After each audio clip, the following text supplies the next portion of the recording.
What's good, meaningful movers? Welcome back to Moving With Me in the podcast, where actions have meaning, words have meaning, and we open up the conversations to discover what's your next move. I'm your host, Krystal. In today's episode, we're going to slow down a bit and take things step by step. Speaking of, being a step parent is something that shouldn't be taken lightly. I mean, what do we really know about remarriage and the things to consider when kids are involved? But you know how we do it here. We need to set that theme, so let's go ahead and do that. The word of the day is alignment. This is the end result of you putting in work. Watch this now. Before the commitment is made. Sometimes we don't get it right the first time around. What does it really take to arrange or prepare ourselves to be in a position that puts you and your significant other on one accord or in complete alliance? Well, that's enough of me talking. How about we introduce our guest? And there's no one better to do that than herself. Amy, why don't you give the people a bit of background about yourself and what you are going to share with us today?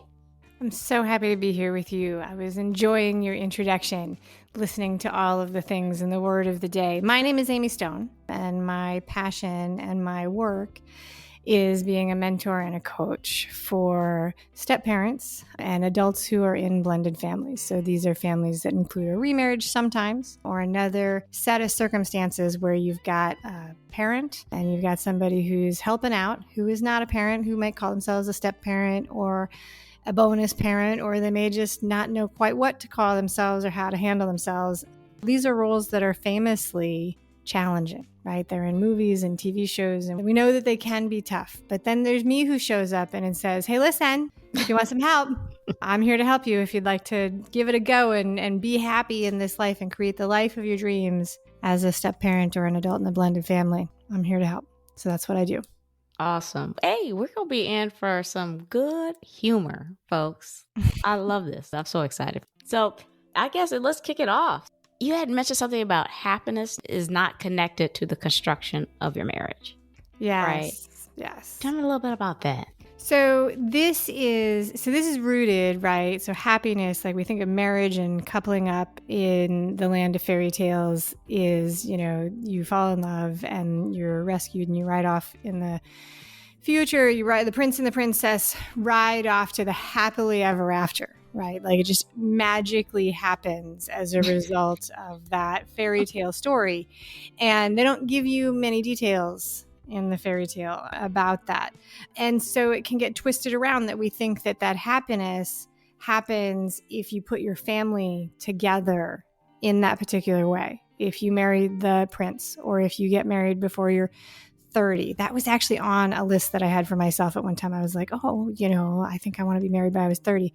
Or if you marry a blonde person, or if you marry someone who's in your same religious faith, or if you do any of those other things. And so I like to offer people the idea that by itself, that setup of what your family looks like, is not where happiness necessarily comes from. Doesn't mean you're not going to be happy if it looks like what you thought it would, but it maybe doesn't have to look like that, and you can still be happy. My evidence, my backup, my proof for this theory is that we know people who are married and happy, and also we know people who are married and miserable. We know people who are single and happy, and we know people who are single and really unhappy about it. We know people who are divorced and unhappy, and we know people who are divorced who are thrilled beyond all get out. Single parents who are happy and unhappy. The things just aren't as connected as they need to be. And so we can scapegoat it. We can focus on something and beat ourselves up about it when maybe it has nothing to do with why we're not happy. And so step parenting and remarriage is one of those spots. It's very easy to fall into a trap. My divorce is the cause of all the things that are wrong for me. My parents' divorce is the cause of everything that's ever gone wrong in my life. The fact that I'm a step parent is the reason I can't do X, Y, Z. And I just like to offer it to people. It's be willing to question that, because what if there's a chance that you could be amazingly happy and still have these other things going on? What if it's not actually connected at all? What if your happiness is really not related to the look of your family? Oh, gosh, you're so right. I really did. I really had that same plan that you were talking about. Like, it was really dialed in. I felt like when I was quote unquote dating people, I was interviewing them for a husband. Right. I really did do that. There are people who sell that you can sign up and people will tell you, figure out everything you want. Yeah. And I'm not even saying that that's not a good idea, right? Like, I'm not saying, because there's a certain element of this. Like, if there are things that are important to you, you should know it. Like, you want to be clear about what you want.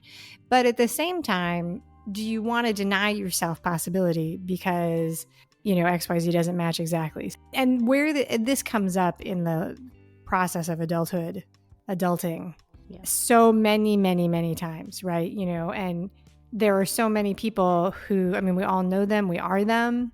We have them all over, these situations all over the time. It's like you go through a whole thing. You think that when you get the job, when you get the house, when you get the car, when you get the degree, whatever it is you're working towards, that's when the happiness begins. And it's so easy to get fixated on somebody else's goals.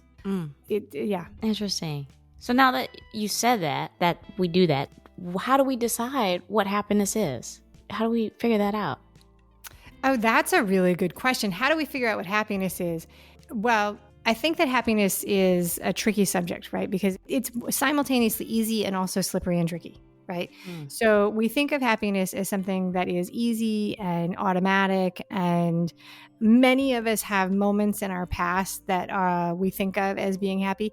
I think sometimes it can get transmuted with what would be better described as joy. Right. So like something that was really fun and joyful. And that's definitely, it overlaps with happiness. For me, happiness is something that is more along a feeling of contentment that bubbles up when I'm feeling very safe and secure.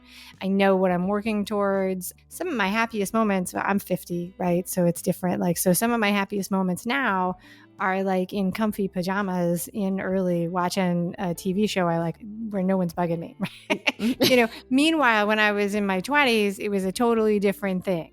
But, comfortable, safe, secure, loved, those things bubble up into happiness. So it's going to be different, I think, for every different person in some aspects. Like some people will find contentment in being able to create things. They might be artists. Some people find contentment and happiness through, sports and movement and moving their body. I think that most people actually feel good about that. I know I love it. Environment, finding themselves in very pretty places. If you take a person who's really loves to be around pretty places, pretty things, and put them in like a drab spot there, they're not going to be very happy. And I think that a lot of people drive contentment and happiness through the sensation of working towards something, working to create something for themselves. Oh, you know what I liked about what you said is how it changes over time. It does change. Oh, and what's interesting is who you're with. If you are with someone, that can be challenging too, because it's like, are you changing with me? Right? Or am I leaving you behind? Or are you leaving me behind? Are you willing to go that path? Yeah. Oh my gosh. I've been doing a lot of thinking about that lately, actually. Me too. Yeah. Me like too. I call it like, I think I'm calling it like motivation matching, right? When somebody is matched with you, or maybe desire matching, like when you're partnered up with somebody, it doesn't even have to be a romantic partnership, right? But like, business partnership, a friend partnership, you can have like gym buddies, sports buddies. Like I used to do races, but we were working towards the same goal, right? It makes things so easy and flow when you've got that match, right? But then when it switches, when one person switches or changes, it is sometimes hard to spot. And then you find yourself caught and you're like, hey, why aren't we together? One of the places this happens that is like so famous, it's so easy to miss, adolescence. When you're raising kids and the kid becomes a teenager and they start pulling away, it's so frequent that the adults are like, what happened? Where did you go? Why is this happening? And everybody else in the room is like, they turned 14. Yeah. That's what happened. This is what when you were 14, you did the same thing. But it's like their desire has shifted. Instead of being with mom and dad and grandma and grandpa and brothers and sisters and all the things in the house, they're like, see you later. I want to be with my friends. It no longer matches. And if you're not paying attention, it can be really frustrating for everybody. Oh, as you just led me into another one of one of your statements. You talking about like home should be safety. And then when things are off, it can be really destabilizing. And when you said that, my son, when he transitioned from 8th to 9th grade, that happened. He stopped wanting to do things with, like, I mean, it was like almost overnight where he was like, I don't want to watch a movie with you guys. Like, I just want to be by myself. And I thought he was going into a deep depression. Like, I was freaking out.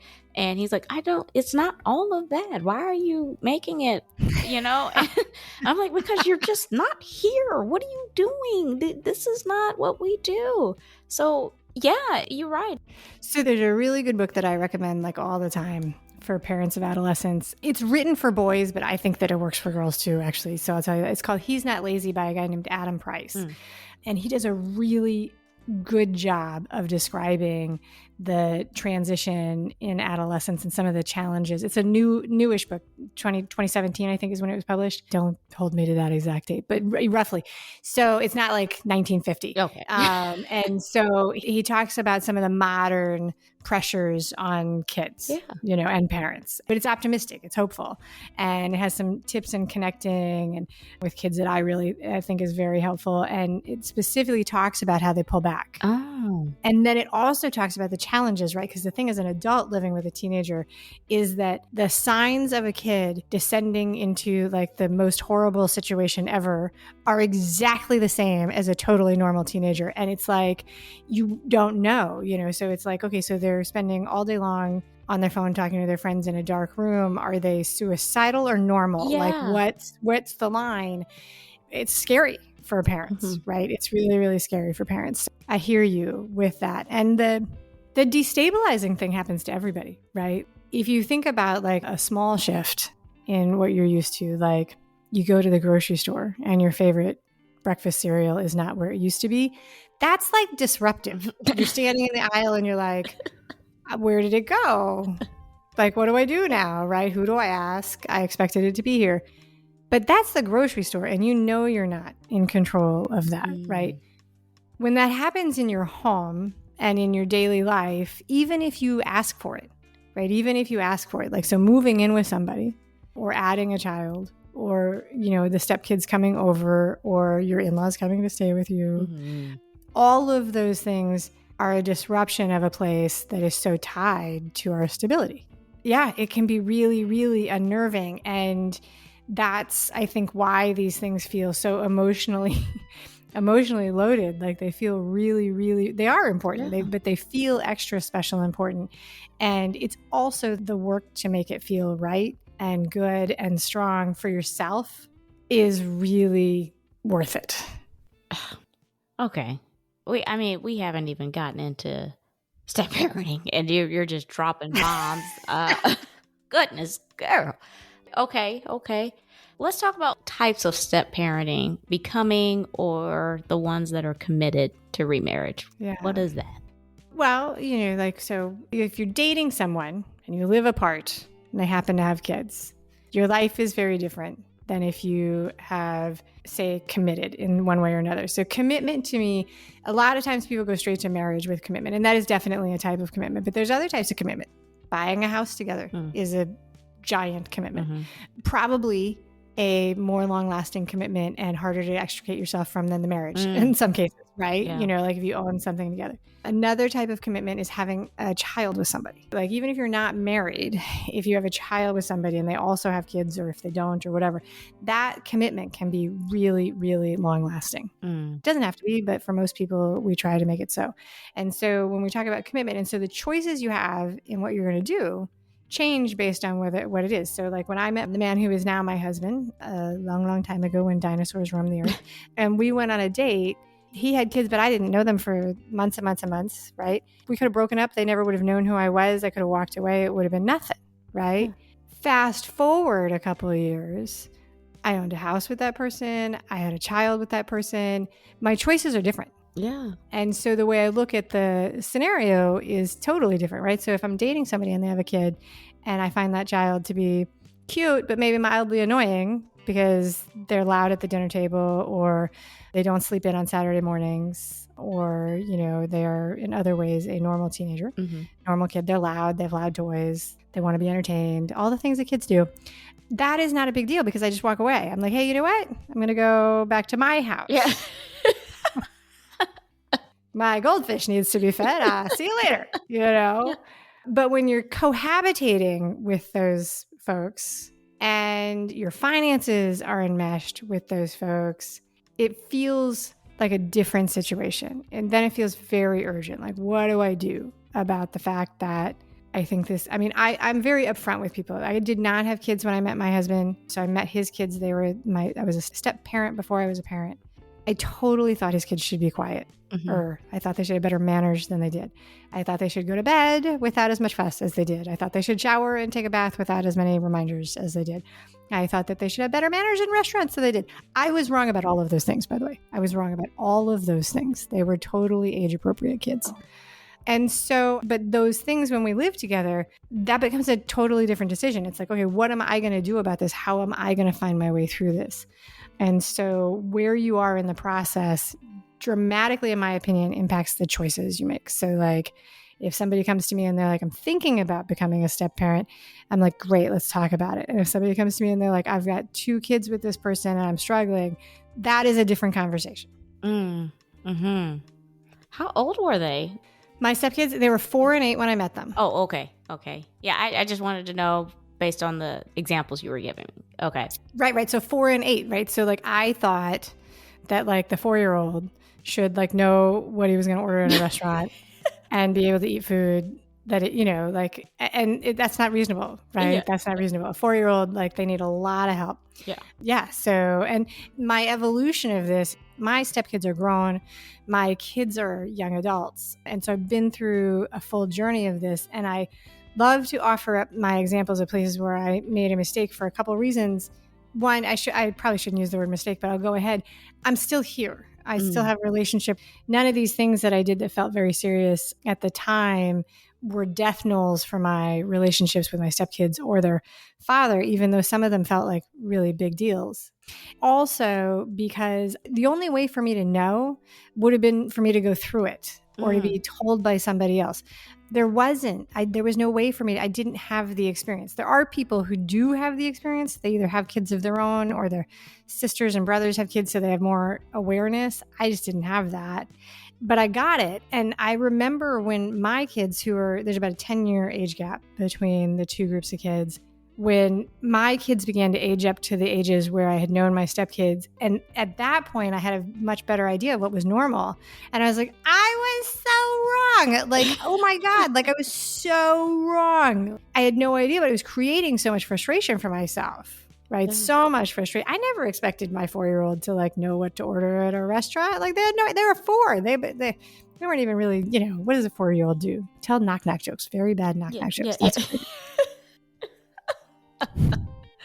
Man, that's so true. You remind me of my husband. He was very much like that with his own children.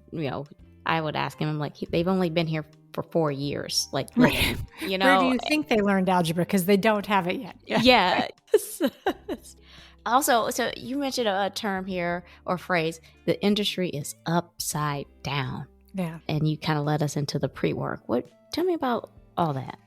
So when I say the industry is upside down, I mean the industry of like marriage and family stuff, right? So there are a lot of people, a lot of experts, like to use an old-fashioned term, magazines. Like I don't know that there's any real magazines anymore, but online magazines. There's a lot of resource and support for the process of throwing the party to get married. There's a lot of people who are going to line up and say, here's how you buy your dress, here's how you send the invitations, here's how you do these things. There's also a ton of people who are ready to help you throw a party for having your first baby and sell you strollers and nappies and diapers and all of those things. And there's also a ton of people who are ready to help you get divorced.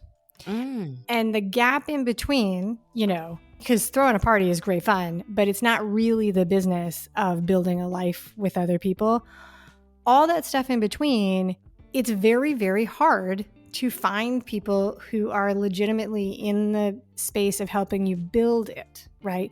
We've got doctors and psychotherapists and social workers who are willing to help you in the event of a catastrophe. Something has already gone wrong, right? Yeah. Here, my kid is falling apart. My family is like dissolving into a puddle of ooze. There are catastrophe resources, but when the question is, hey, how do I build this so that it's something that I want? How do I learn how to talk to my partner about their children without having a fight, How do we talk about money and goals without arguing? How do we talk about vaccines and college and saving and all of these things? How do I talk to my partner and my kids about the fact that I think we might be moving in different directions? I'm scared. It's not that there aren't resources necessarily. There aren't very many, but there are some, but they are very hard to find. And so that's what I mean when I say the industry is upside down, because it's so weird to me that the resources are concentrated in throwing the party and burning it all down, as opposed to like, hey, here's how you can build a life for yourself as a mom or a stepmom that you love, or in your remarriage. One of the places that this idea began to form is I began to talk to, as I was building my business, I was talking to people who were going through mediation to divorce. And they would say, this is the first time that somebody sat down with us and told us to have this conversation. This is the first time we've gone through and broken down what the parental responsibilities will be now that we're not going to live together. And those are the kind of things that you actually can do in a family. You can say, how do we want to break down the work in this house so that it works for us and we're not fighting? There's no reason you couldn't do that in your first, second, third year of marriage instead of with the mediator or the lawyer when you're divorcing. That's true. I never thought about the mediator has a completely different set of targets that they're looking for, right? It's about mediating, and like you said, certain roles in the relationship, whereas the marriage counselor is more about emotional connection and trying to get us to communicate, get people to feel safe, and it's like, okay, well, I need to talk about this business, and you try to do that all in one person, in one source. So that's a really good point to kind of distinguish and at least give grace to the therapist and then give grace to the mediator. So that's really good. Very good point. And people should not, you can't expect somebody to do, if you go to a plumber, you can't ask them to fix your electrical system. You can't shop for electrical supplies in the florist shop. So when, a mediator does something different than a psychotherapist, right? So most people associate mediation just with divorce. And to be fair, most mediators are just trained in divorce. But there are people who are actually just general mediators or family mediators. And the skill set that they have is that they will teach you. If you're having a fight in your family or an argument, you could go to a mediator to help you resolve it, because their superstar skill is that they help you move a discussion forward.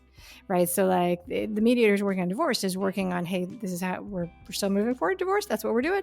But you could take that process to basically anything. They will teach you how to have a conversation and come together and see if you're moving forward and not. It's not a particularly hard thing to do, but it's weird that nobody shows us how to do it.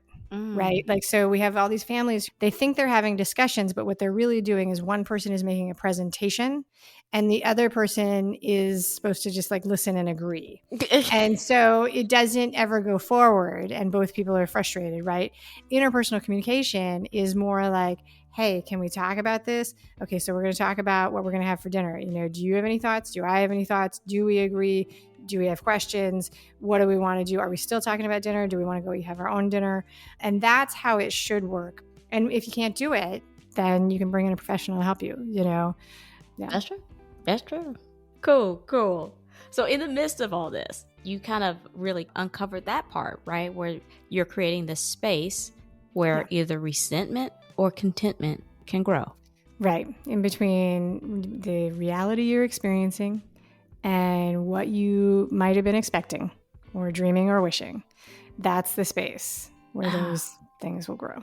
Man, and you're right. It's like you mentioned it earlier. We tend to do scapegoating, right? Because we had all this conversation before that's just leading into all of this where we will scapegoat, we'll gaslight.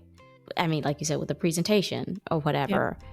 I think what would happen with me, and has nothing to do with remarry, but just with point of communication. I'm explaining something and I think he's coming into the conversation already knowing that you know what I mean? He's already coming expecting me to antagonize him versus no, I'm just really trying to talk. And so that's important to have that level set communication. Yeah.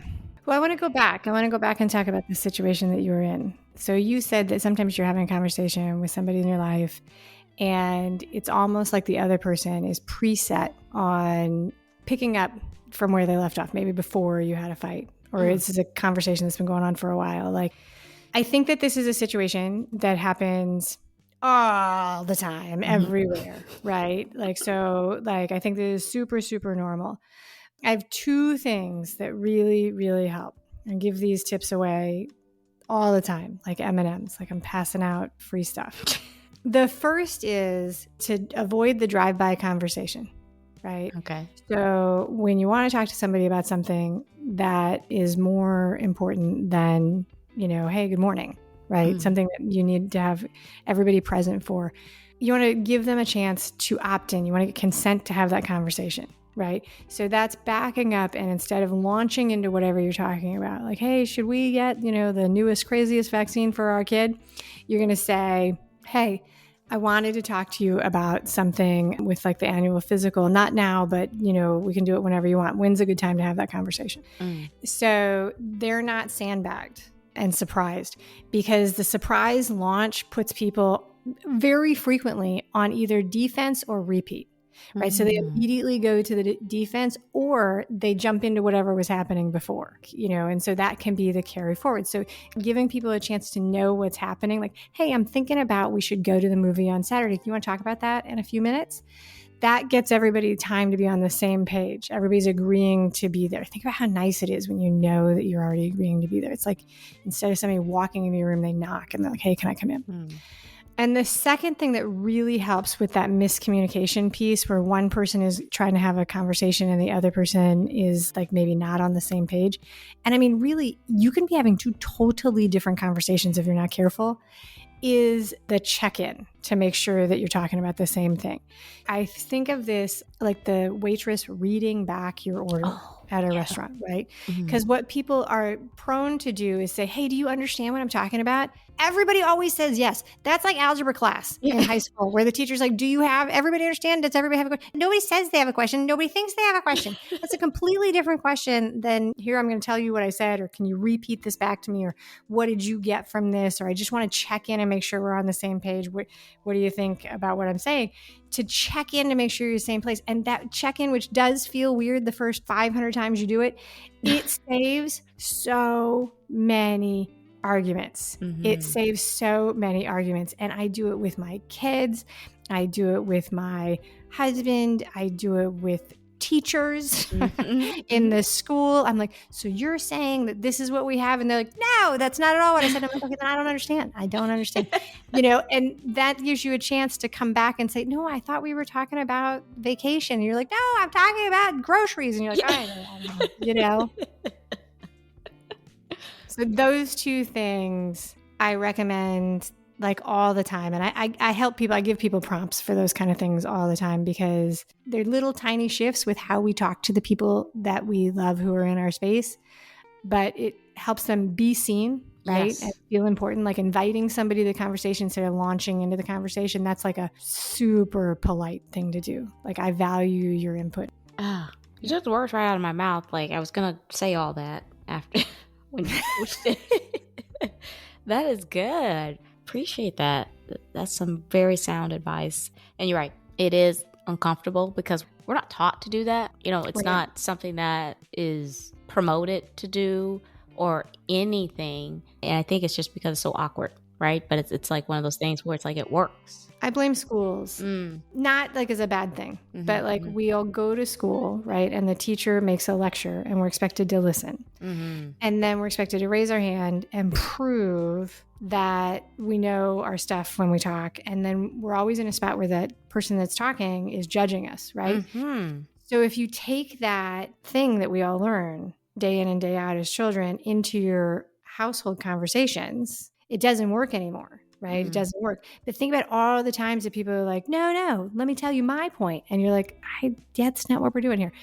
It's like a totally different type of communication. And I think it's weird that we don't teach it to people, because once somebody shows you, you're like, oh, this is so much better. Yeah, no, I think it's good. I think it's good. But I blame schools, not because it's a bad thing, but because that's what we all learn and we just carry it over, because nobody says you don't have to do a PowerPoint presentation about, your point. You want to talk to people. Do you know that? Do you do that? Do you have the PowerPoint parties? I'm too old for the PowerPoint parties. Do you do PowerPoint parties? No. Okay, it's a thing. Do you know this, right? I mean, at work. No. So my daughter, who's 20, she and her friends do parties and they give PowerPoint presentations. Sometimes they're serious, like come present what you did over the summer just because we haven't seen each other. Other times they're gag things. And I read in a BuzzFeed or some silly thing that this is like a thing the kids do. The only thing that I've seen my daughter do a PowerPoint presentation was for her like Christmas list. Like she upgraded so that's adorable. Yeah. That's the so only good. thing she's ever done. And when I got it, I was like, wow, she had links in there. I mean, it was all like lined out. That's the only thing. But no, never that. That's a thing. None of my kids have ever made a presentation for presents, but I would be mightily impressed. I'm going to mention that to my daughter, see if she's heard that. See if she says they do it. Yeah. I'm curious. Interesting. So intentionality. What are things we can do to be intentional? Now, I know you already went through a couple of them. Are there anything else in relation to remarrying? 100%. I think that, this is in alignment with, to use your word of the day, this is in alignment with where we started with this, like about the scapegoating, right? It feels like it's effective to really, really focus on the things that you think are going wrong. But when we talk about being intentional in our actions, right, this is true with fitness. This is true with your career plan. This is true with education, right? The difference, like the true movement, the forward movement comes when you begin to be intentional about what you want to create. Like, where do you want to be? So it's very easy in a family to focus on the laundry that needs to be done and the appointments. And one that happens all the time with young kids, getting to school on time, right? And you can have daily fights about the getting to school on time, getting out the door late, and you can just be mired in the misery of never catching up on the laundry, never knowing, those things. And the path out of that, in a lot of ways, is often to stop focusing on that thing and to do a little bit of work about what do you want to create, right? Like that's where the intentional work is. Like, so do you want a quiet morning that is calm? Do you want somebody else to take your kids to school? Do you want to hire a cleaning lady? Do you want to, take on a minimalist lifestyle so that there's only one towel and everybody shares it, so there's never a towel on the floor? There are always choices, right? But the intentionality is helpful when you focus it towards what you want to create instead of the actions and the things that are bugging you. So like when we talk about remarriage and divorce, you can be very focused on divorce is an unpleasant process. It is an unpleasant process. And you can be very focused on how unpleasant it feels right now. And you're going to feel like crap. Shifting your focus, because it's crappy, shifting your focus to what your future life will be is not going to change actually the misery of divorce, to be honest, right? The process is still the process, but it allows you to take action and be like, all right, I'm working towards this thing I want. What is this thing I want to create? And we can use that process in a bunch of different places in our family. Ooh. And I like how it involves the kids. No, we can't, the funny thing about family members is you can pretend they're not there, but they're still going to be there. You got to work it out. Yeah, absolutely. 100%. Last question. Creating a support team. Do's and don'ts. Creating a support team, what a great thing. So in the 90s, there was that book, It Takes a Village. And it was supposed to be about raising children. And I think if I remember the book, it's actually about community, like the role of community resources in raising kids. But I think that a lot of people in the space where they're adulting and raising families and getting married and divorced and remarried, they have the awareness that they're sort of like looking around like, well, where is the village? Like, do I make an appointment? Is there a phone number I can call? Like, when do they show up? Like, it's not clear who is going to help you in this process, right? And like we talked about before, it's like there's not like a manual that comes like, hey, here are the resources you need in your new family. 1-800 dial, help for stepmoms. But you want to build a team that involves more than you, of people who are interested in helping you do the thing you want to do. As a hobby, I run marathons. And the first time I ran marathons, I didn't know anybody in my friend group who was also going to do that. I needed to go find other people. When you are in the process of building a family of your own, remarrying, being a stepmom, you want to find people who are going to support you in that journey, whatever that is for you. So I support stepparents. I support people who are remarried. I support people in blended families. And if that doesn't exactly fit you, you can ask and I'll try and help you find them. But my joke with this is, you don't want to add a bunch of people in your support team who are not doing the thing that you want to do, right? So if you are a stepmom and you're asking people who are not stepparents for advice, you're just going to get different answers, right? It doesn't necessarily mean they're not going to offer advice. They might. It just may not be helpful. I got a lot of very unhelpful advice in the beginning of my step-parent journey, not by bad intention, but just because it was. Anybody who's ever been anywhere near a small child knows that people volunteer advice with no reason, right? With no reason. When I was with a very small kid, I live in Miami, Florida. It was about 1,000 degrees outside. And a total stranger was like, I think this baby needs a blanket and a hat. And I was like, I don't know where you are. Where I live, it's hot. Thank you. And moving on. So when building the support team, you want to surround yourself with people who are on your side. And be very open to the fact that just because people are giving you advice doesn't actually mean that they're wanting to create the things that you're wanting to create. They could have the best of intentions, but they're not necessarily always aligned with what you want to do. One of the places that shows up in families is that a lot of times marriage and family advice is deeply rooted in faith-based communities, which is totally fine if what you're doing aligns with what that faith agrees with, right? Like, it's great. It's fabulous, right? But in the event that you're looking to do something that is perhaps not totally endorsed by the faith group you're in, you might have to step outside of that to ask that question, right? Like, so I don't actually need to ask a Roman Catholic priest his opinion on on divorce. I know it because I know he's a Roman Catholic priest. Like, if I was to walk up and say, hey, like, do you think I should get a divorce? He's going to be like, actually, no. Right? Like, if I want to ask that question, I'm going to want to ask somebody in a different room. So I hope that that's enough of an answer. It is. And you've introduced me to this new term, remarry. Like, I've never heard. Oh, I hadn't heard it either until I was in the industry. Like, I totally, you know what's interesting? I hadn't even heard the word step family until I started my coaching business. And that's the word that describes my family. The first time somebody said it to me, I was like, what? Excuse me, what? Like, I didn't even know.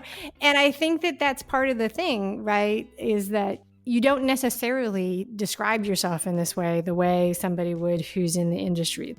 So here's a weird thing, right? If you were to be a foster parent, you would register, you would go through training, at least in the state that I'm in, right? You would go through training, you would get a book, you would have to do some hours of stuff, you would meet with a social worker, you would, have this team, right?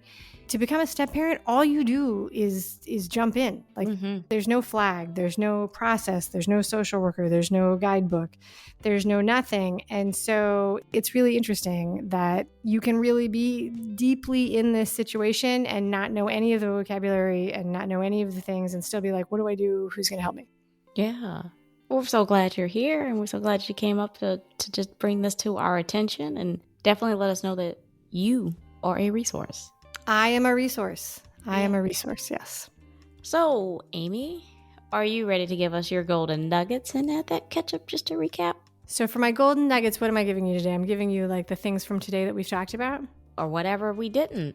Yeah, my golden nuggets that we definitely did talk about is I think that your happiness can be totally separated from whatever your family looks like if you want that to. And I work with step parents, but that also applies to people who are being raised in families where they feel like they're unseen, people who are in relationships or, whatever it is, right? Like your situation right now, the construct of your family can be separated from whether or not you choose to be happy. And that's like such a powerful tool. I think that happiness gets lost in the pursuit of other things. Like if we get on somebody else's track, then we're focused on marking those milestones and we're generating a sense of accomplishment and we're not focusing on our individual happiness. But individual happiness, to me, is really important. And I like to remind people that time only moves in one direction. And we do only get this one fabulous life. So all those hours that you spend fighting over rice-a-roni or towels on the floor and things like that, is worth it to design your life in such a way where at least, listen, I don't know how to get a teenager to pick up the towels. I'm going to confess. I don't close the door and I don't look at it. If I knew how to answer that, I would. But I close the door so that I'm not staring at the towels, so that those moments of my life where I would otherwise be enraged at the complete inability of a teenager to pick up a towel off the floor, I can use those minutes for something else because I want to really enjoy my life. I can't enjoy 24/7. Like, every once in a while you're going to stub your toe or get the flu or bad things will happen. But intentionally designing a life where you have a lot of joy is really good. Like, I love having this conversation with you. Yeah. I feel really lucky to be able to do that. And I've designed my life where this is a piece of my day. I'm so happy about that. So that would be a golden nugget that I would offer people. If you're spending your day just mired in misery, let's put a time out and figure out what needs to change so that you don't have that. That's fabulous. I like that. Well, that's the episode today. I know this conversation has brought awareness to the discomfort, doubt, shame, uncertainty, frustration, and all the other words to describe the initial guilt when living for yourself.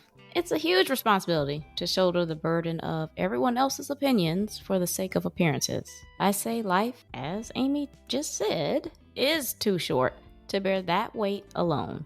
I feel like this episode has really put us all on notice about the broad spectrum of coaches and why we should indulge in their services. That's why I appreciate Amy sharing her insight and passion on yet another underrepresented topic that should be talked about and resources readily available.